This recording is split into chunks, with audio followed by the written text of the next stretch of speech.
Hindi lamang kahandaan sa mga panseguridad sa nalalapit na SK at barangay elections ang mga isinasagawang pagsasanay ng mga kasunduluhan ng National Capital Region Command, kasabay na rin dito ang mga kahandaan sa mga kalamidad at ang paglilingkod ng NCRCOM sa mga taga Metro Manila ay isang malaking karangalan ayon sa Commanding General ng NCRCOM, Major General Arthur Tabaquero.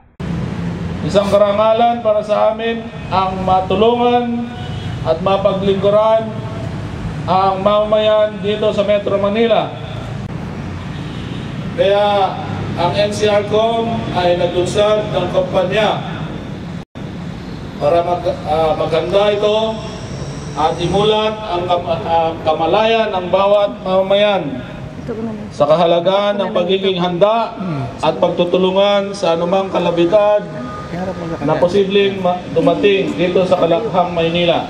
Kung maaari lang ay ayaw na nating maranasan ang dilubyong sumira sa daang-daang buhay at ari-arian ng ating mga kababayan.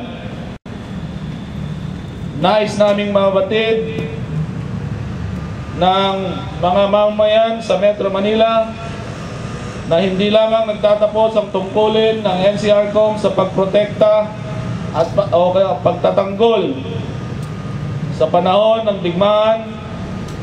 Pagkos ang NCRCOM ay naatasan din na magbigay ng aming tulong sa pagligtas at pagsagip ng mga nangangailangan, lalong-lalo na sa panahon ng mga kalamidad.